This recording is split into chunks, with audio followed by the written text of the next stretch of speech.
The SM64 music system is made using a modified version of an old music notation format called Music Macro Language, or MML. MML is a music notation system used in many early 70s 80s computers for 8 and 16-bit music, which was popularized by its use in Japanese arcade games.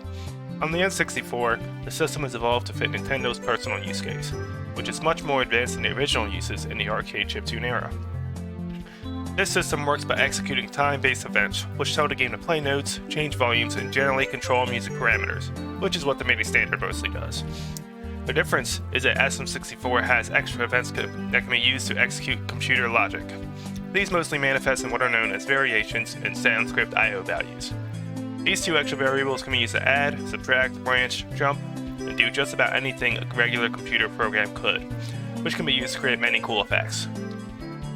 Here I had the water theme, which is sequence number 5. This theme is played in Jolly Roger Bay and Dire Dire Docks. In this version that you're probably familiar with, we have a variation of 0, which you can see here. Though if we change the sequence number, we can play the same music with a different variation.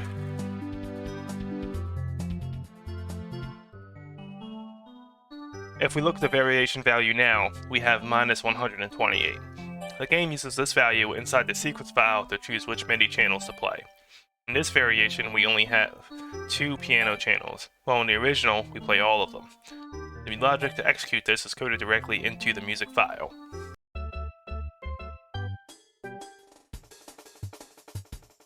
Using MML, we can do a lot more than just choose which channels to play with a variation.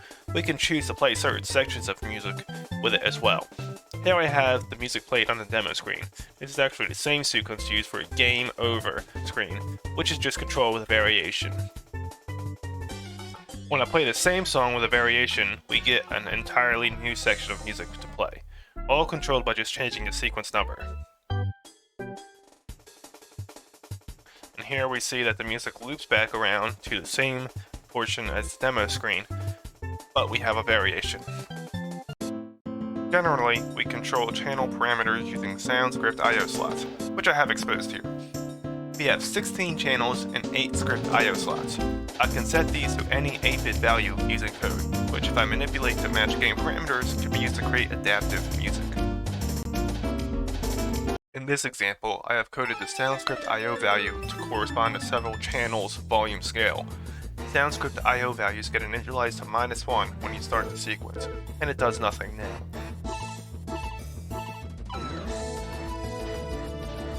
When I alter the sound script I/O value, all my channel volumes change proportionally to match. I have only chosen specific channels to change volume in, and I have complete control over which ones and how much they change with just one variable.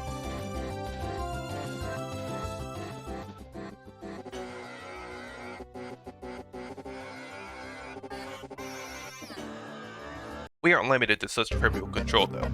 I can control as much or as little as I want with sound script I/O values and have it match the timing of the sequence. In this example, I have chosen to change the mix of every channel to several preset values. Each value corresponds to one mix and it only changes when it aligns with the beat. Here, channel 0 is the mix request, while the other 15 show when the sequence accepts the mix. Channel 0 is going to change whenever I pull it to, and then the rest will change when it aligns with the beat.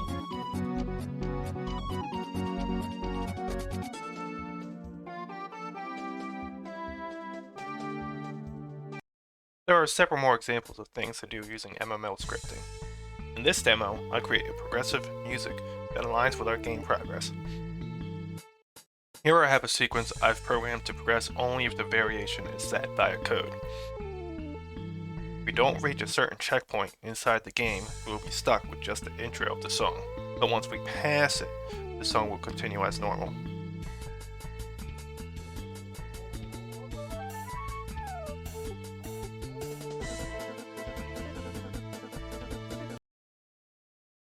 Here I have another example where I remove and add channels back on demand.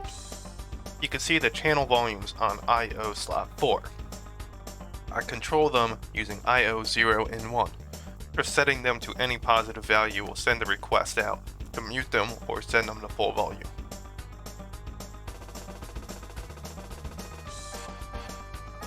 code for this is entirely within the sequence.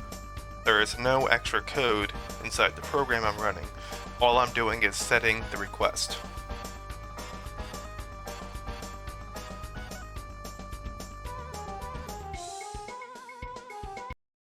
We can also use the sequence to control the game. Here I have a sequence where I set the variation on downbeats. You can use this to musically sync gameplay elements on a per sequence basis.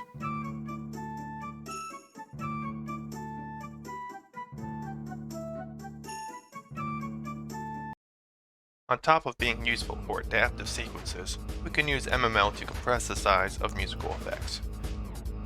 Here I use scripting to linearly interpolate panning values. This takes a fraction of the size it would take to do with statically placed events, as you would be forced to do in general MIDI.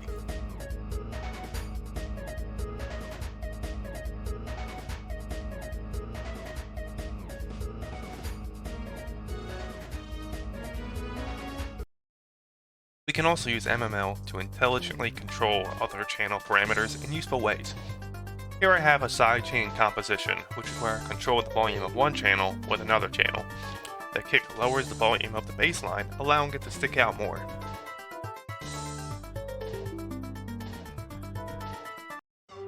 If you want to learn how I made these, and how to create your own custom MMLs, you can read the tutorials I've made, one of which is shown on screen now. There are several parts to it, and it's a bit complex, but it's all outlined step by step and has examples of everything I've shown in this video. There's going to be a link to these in the description, and I also have another video tutorial on how you can create basic songs that sound good without any of the custom MML stuff.